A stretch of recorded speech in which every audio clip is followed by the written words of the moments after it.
Canada's so-called Prince of Pot was released from prison in the U.S. today. Marc Emery served a 5-year sentence in Mississippi after pleading guilty to selling marijuana seeds to American customers. The legal landscape has changed dramatically south of the border since Emery was put behind bars. 2 states are now issuing licenses to legally sell weed. In Canada, the debate continues over whether relax or toughen up laws around medicinal and recreational use of marijuana. So will Marc Emery continue his crusade after his release, and how could the political pot fight shape next year's federal election?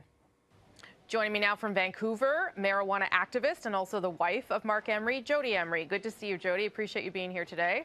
Thanks for having me. So it's been a long road for you and for Marc Emery, I know. 5 years in prison, released today. Give us a sense of when you expect him home and how that might play out. Well, today he signed his paperwork and got everything ready to be shipped out tomorrow morning to a private facility where he'll await deportation. Now, that place is in Louisiana, and I hope they'll process him quickly. Apparently, the average is 10 days, which would be wonderful, but it could be 2 weeks, a month, maybe even more, so it's completely unknown. You know, since he's been in prison, I mean, 5 years, a lot has changed. I think you would agree, including views around marijuana have changed radically. There's been certainly a softening in this country, but a lot of progression in the United States, with 2 U.S. states now issuing pot licenses. How do you think that this is going to change Marc's advocacy work and what he does when he gets out and back to Canada?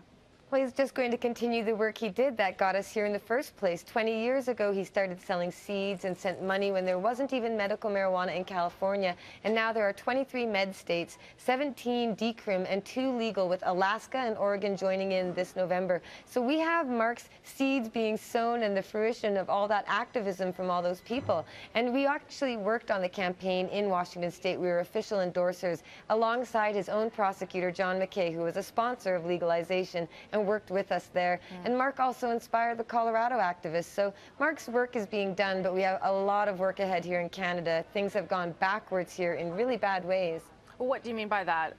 Well, we have mandatory minimums for pot growing introduced by this government repeatedly, and even Texas said, don't do it. It's a waste of money. It's a waste of time. They've repealed those laws, but the Harper government forced it through. And we also have medical marijuana being under assault by patients being denied the right to grow their own medicine, a couple plants at home. That's just cruel and unusual to force them to spend money. Now, I'm a capitalist and I'm in favor of business, so I like the idea of companies selling medical marijuana to patients the way that part of the program says they can.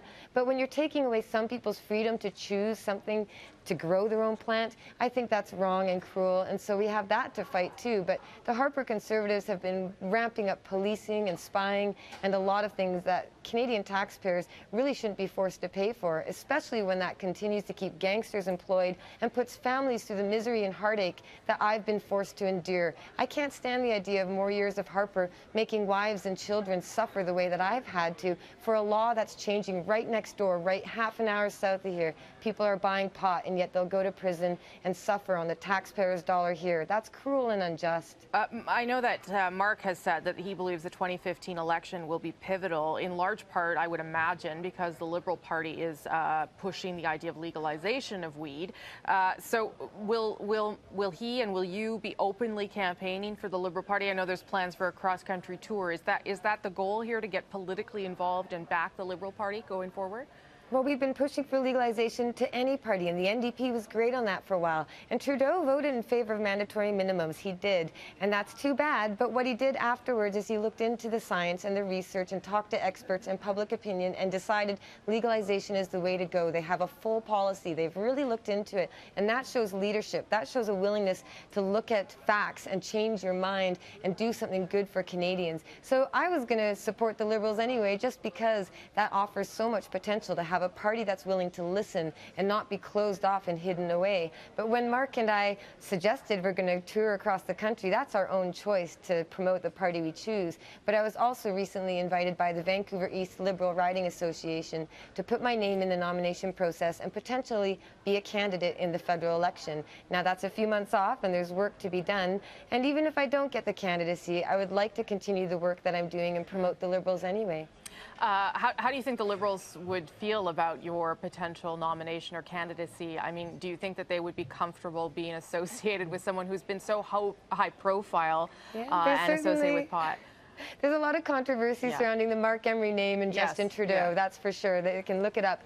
But if people look at my record and the way I've been speaking for the last few years, they'll see that I don't say anything really outrageous. I think that the Liberal Party can feel comfortable and safe with the idea that I do appeal to a wide variety of people. I'm not left, right, or center. I'm not socialist or conservative.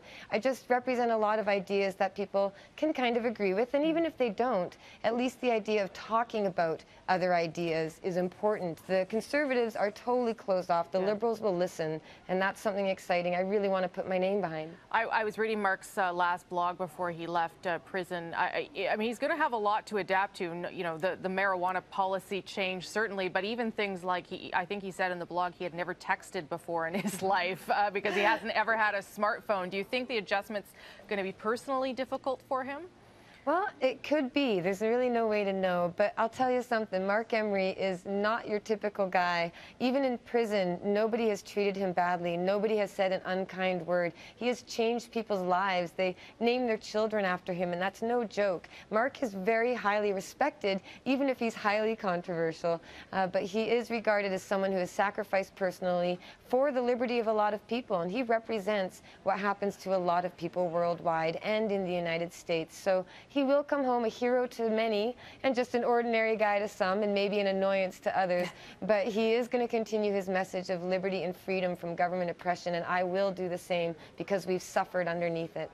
Jodie Emery, good to speak with you, and hope to speak with Marc once he's back on this side of the border. Thanks. Absolutely.